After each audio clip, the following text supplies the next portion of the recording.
In the history of DC films, there is a superhero masterpiece known as the Enlightenment level. It is also regarded as the pinnacle of superhero movies. In that timeline, a murder case shattered the peaceful world. To uphold the justice in his heart, the Watchman Rorschach embarked on the path to hunt down the killer. During this time, many superheroes, each harboring their own secrets, joined this quest for truth. What secrets are hidden behind this murder case? As darkness gradually envelopes human society, the harsh reality intertwines with unknown conspiracies. How will the Watchmen choose? All stories must start from the beginning. In this parallel world, a group of masked police formed a militia to uphold justice. The first generation of superheroes was born. However, with the end of World War II, humanity welcomed the long-awaited peace. Crime rates also decreased significantly. The militia gradually returned to the lives of ordinary people. That night, the comedian was at home, smoking a cigar and watching TV. Suddenly, a mysterious man broke into his home. However, the comedian seemed to have anticipated this day. He quickly grabbed the pistol from the table and fired at the intruder. But the intruder disarmed him.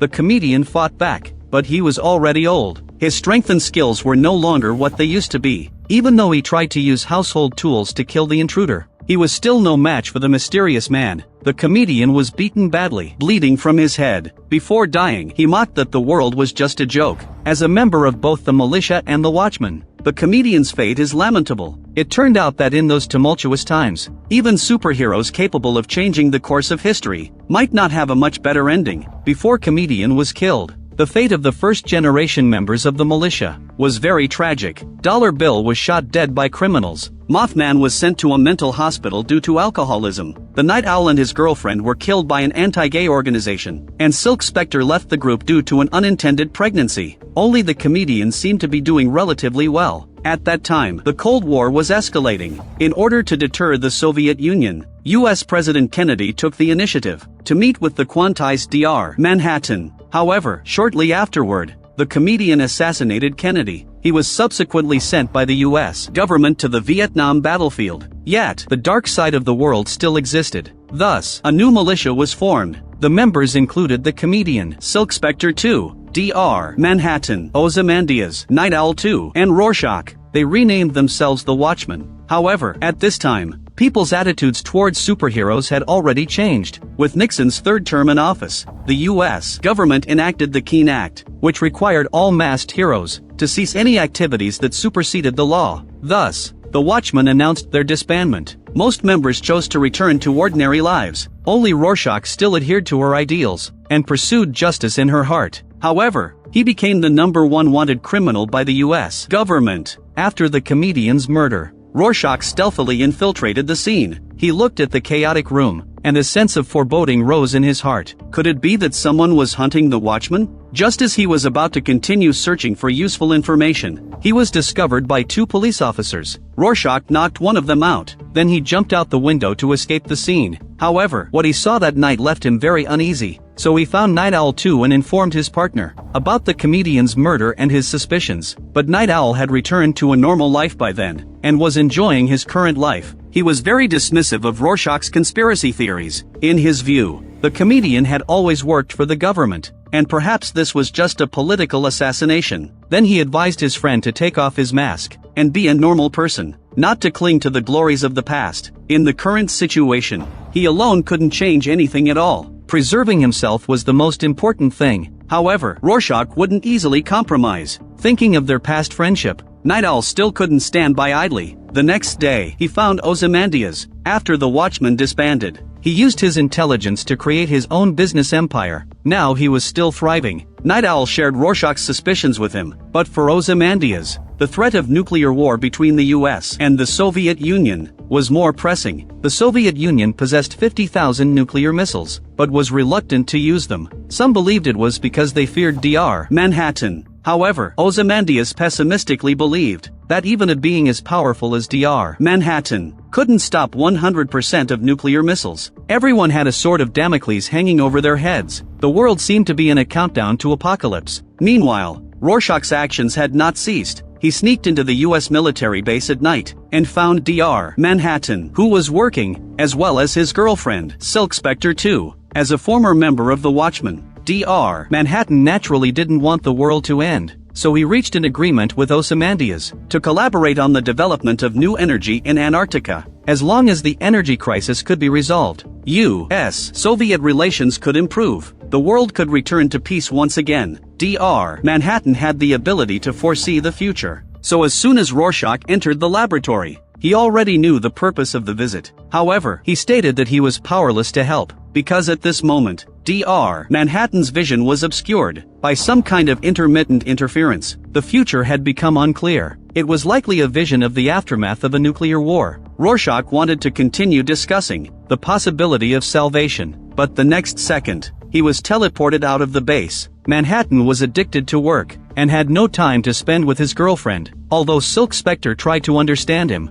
there came a time when she felt exhausted, so she went to Night Owl to complain that she could no longer keep up with Manhattan's thoughts. To be precise, it was that Manhattan's thoughts and emotions had detached from humanity. She could no longer be sure if he still cared for her. Moreover, every time Silk Spectre went out, there were always officials monitoring her to ensure she wouldn't do anything to upset Manhattan. A few days later, the U.S. government held a funeral for the comedian. Members of the Watchmen gathered to pay their respects. However, Silk Spectre was sent back to her mother by Manhattan. It turned out that her mother, the original Silk Spectre, had a troubled past with the comedian, but with the passage of time, the original Silk Spectre had long since made peace with it. In reality, the comedian wasn't a good person. During the Vietnam War, he relied on the protection of Manhattan to wreak havoc on the battlefield. What is even more despicable is that after the war ended, a pregnant woman approached the comedian, hoping he could take care of her and her child. However, the comedian had no intention of taking responsibility, and even shot the woman to get rid of the entanglement. Manhattan, who witnessed everything, couldn't help but condemn the comedian for his cruelty, but the comedian mocked him for having the ability to save a woman, but choosing to watch coldly. The true embodiment of inhumanity lay elsewhere. This is the comedian. He was irredeemably evil, yet the first to grasp human nature. He could always spot the absurdities of the world instantly, and would mock them loudly without a care. In some respects, he was very similar to Rorschach, but the difference was the comedian viewed the world as a joke, and numbed himself with a carefree attitude, while Rorschach loathed reality. He desperately hoped for society to improve. After the funeral, the former antagonist, Death, came to the grave to lay a wreath for the comedian. That night, Rorschach went to Death's home to demand why he had gone to honor the comedian. Was he concocting some new scheme? But Death replied that he was just an old man in decline, who wanted to visit an old opponent, because the comedian had once barged into his home and sat at his bedside, drinking and crying. He had muttered a list of names. Rorschach was skeptical of Death's words, but felt increasingly uneasy. What list could it be that made the comedian so fearful? Could this be the Watchman's reckoning? A life filled with violence ultimately ends in violence. Meanwhile, Silk Spectre and Manhattan had another intense argument. Even during their deep discussions, Manhattan would still separate another part of himself to continue working. This made Silk Spectre feel disrespected. Seeing the disappointment in his girlfriend's eyes, Manhattan understood that their relationship was heading towards its end. The only connection he had with human society was no longer there. Then he put on a suit and teleported to the talk show set. This was a carefully laid trap for him. Facing the reporters' questions, Manhattan responded methodically to each one. But just then, a male reporter with malicious intent stood up and claimed that many people around Manhattan had developed cancer. He asked if this was related to him. Manhattan naturally disagreed with this notion. However, as soon as he finished speaking, his ex-girlfriend Janie appeared and showcased her cancer-stricken self. The room erupted in uproar. The public seemed to have concluded that Manhattan was responsible for their cancer. Some even called him a monster. This was hard for Manhattan to accept. Ultimately, he was completely disillusioned with human society. With a flash of white light, Manhattan left Earth for Mars. He stood under the vast and boundless starry sky, recalling his past. Manhattan had once been an ordinary human. He worked in quantum physics research, and met his first love Janie through a classmate's introduction. However, an accident shattered his previously tranquil life. One day after work, Manhattan was accidentally locked in the quantum field conversion center. By the time his colleagues discovered it, it was too late. Thus, his body was annihilated by quantum energy, but his consciousness unexpectedly entered another realm. He learned to reconstruct his own body, and even gained the ability to manipulate time and space, and foresee the future. Such a powerful being, like a deity, attracted the attention of the U.S. government. From then on, he became America's greatest weapon to deter the Soviet Union, which was a formidable rival on the world stage. But in fact, immortality wasn't something to be happy about for Manhattan. As his humanity gradually faded, he found himself increasingly unable to comprehend human thoughts and emotions. There were too many things in the world worthy of study. So why should he waste time in the complex human society? Thus, he created his own space on Mars, and decided to continue his research there. Manhattan's departure meant the US government lost its greatest support. The Soviet Union began to stir restlessly. President Nixon raised the defense alert level to 2. The doomsday clock ticked forward once again. Silk Spectre found Night Owl, who had a crush on her. They decided to go out for a breath of fresh air. However, they unexpectedly ran into a group of thugs. Even though they had retired from the hero life for many years, they still easily handled the situation.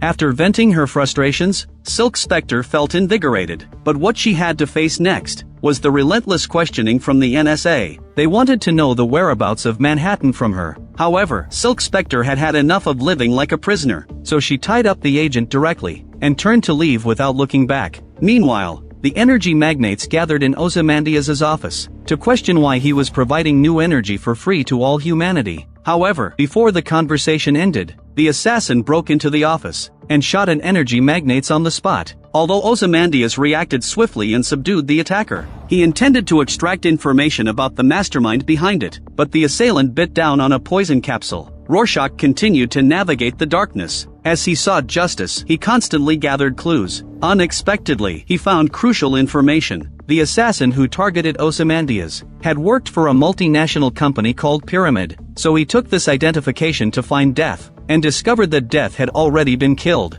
And the next second, shouts from police could be heard downstairs. Rorschach realized he had fallen into a trap. He frantically searched the room, and fashioned a flamethrower from available tools.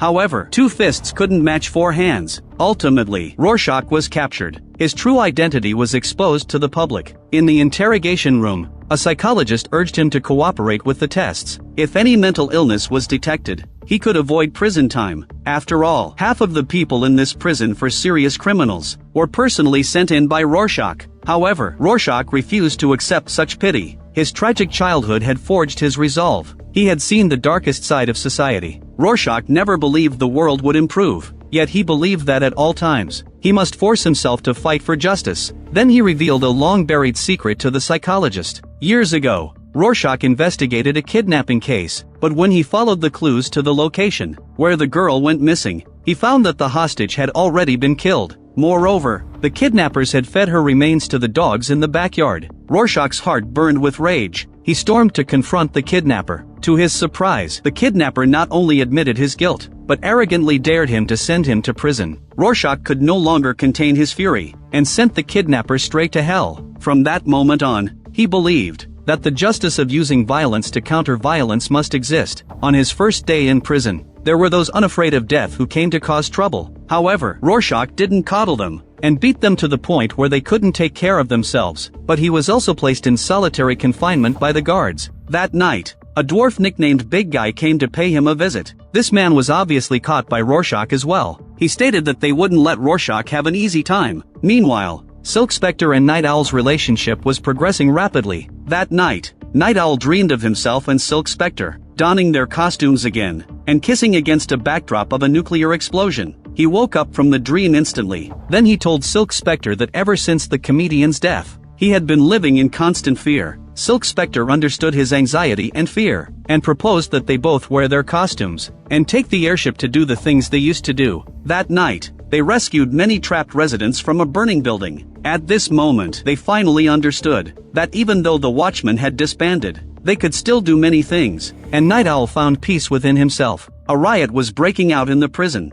Big Guy wanted to take advantage of the chaos to teach Rorschach a lesson, but his underlings were swiftly killed. Such riots were rare in prisons. Big Guy didn't want to miss this opportunity, and ordered his men to saw open the cage doors. As soon as his men entered, he were killed. Big Guy immediately backed down and turned to flee. Meanwhile, Rorschach took the chance to head to the archives. He found his mask and costume. At the same time, Night Owl and Silk Spectre arrived at the prison. Since they had chosen to don their costumes again, they wouldn't stand by and watch their comrade be framed.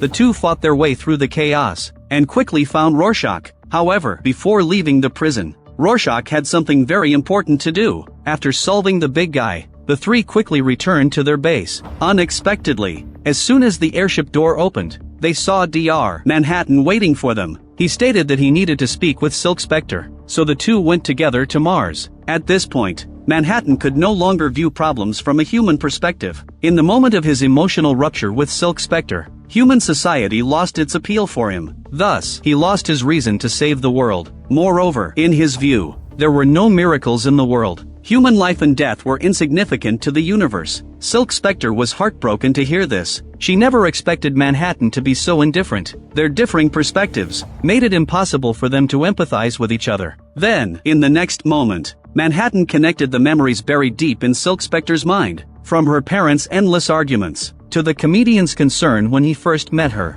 and her mother reminiscing about the past. With no resentment for the comedian, only nostalgia. All of this indicated that the comedian was indeed her biological father. Silk Spectre completely broke down upon learning the truth. She angrily pounded against the transparent wall. The entire crystal fortress shattered into pieces under heavy impact. However, this scene made Manhattan understand the complexity of human emotions. It led him to believe that low-probability events or miracles could happen. For example, before this, no one would have thought that Silk Spectre was the comedian's daughter. This unpredictable, irrational emotion precisely proved the existence of miracles. Thus, Manhattan decided to return to Earth to prevent the outbreak of nuclear war. Meanwhile, on Earth, a group of people broke into Night Owl's home. They were Rorschach's enemies, but since they couldn't find him, they targeted the now public figure, Night Owl I. Mason. As a member of the original militia, Mason reignited his fighting spirit. However, the hero was past his prime. Even though Mason fought valiantly, he was ultimately defeated by the assassin's multiple attacks. Mason was killed by the assassin with a trophy. Meanwhile, Rorschach and Night Owl were at Pyramid Company. To gather more useful clues,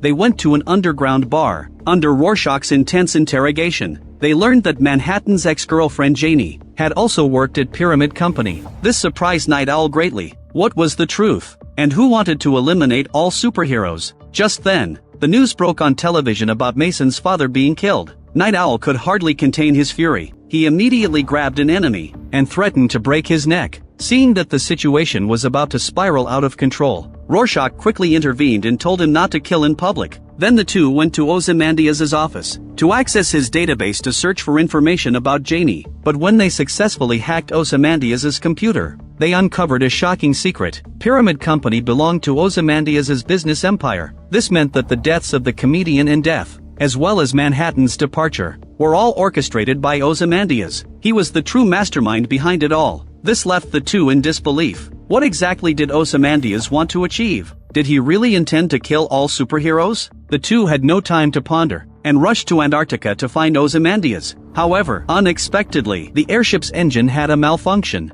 Fortunately, they managed to land on the ice field. But what they didn't know was that Ozymandias was watching them through surveillance. Immediately after, the two cautiously infiltrated the base and attempted to sneak attack the Ozymandias from behind. However, he skillfully evaded them. After a fight among the three, Ozymandias revealed his plan. His goal had always been to force Manhattan to leave Earth, so he spent $2 billion researching superluminal particles to block Manhattan's ability to foresee the future, and secretly poisoned those around him to develop cancer, gradually disconnecting him from the human world. As long as Manhattan left Earth, he could be shaped into a common enemy for humanity.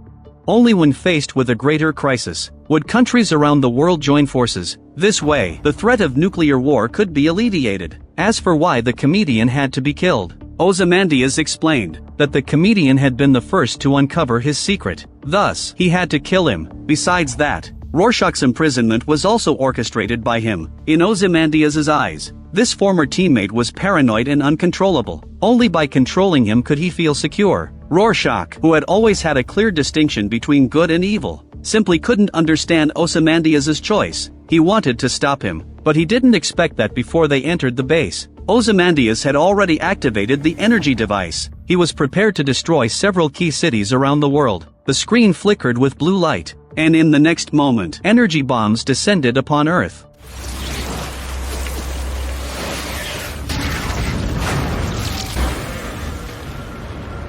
In an instant, cities were leveled to the ground, millions turned to ashes, just as Ozymandias had anticipated. The energy spheres from above indeed changed the American government's perspective. They came to believe that their greatest enemy wasn't the Soviet Union, but Manhattan, far away on Mars. So when Manhattan returned to Earth, he saw the devastated cities, and realized he had been framed. Manhattan teleported directly to Antarctica, to have a serious talk with Ozymandias. But Ozymandias was already prepared. He used his mutated cat to lure Manhattan into a quantum field. Then, Ozymandias activated the device. In an instant, both he and the cat turned to ashes. It was thought that everything had settled. However, unexpectedly, this act completely enraged Manhattan. He reformed his body into a giant thousands of meters tall, and gently waved his hand to shatter the ceiling of the base. Seeing the towering Manhattan so close, Ozymandias pulled out his ultimate weapon. He pressed the button on the remote control. The screen on the wall lit up simultaneously.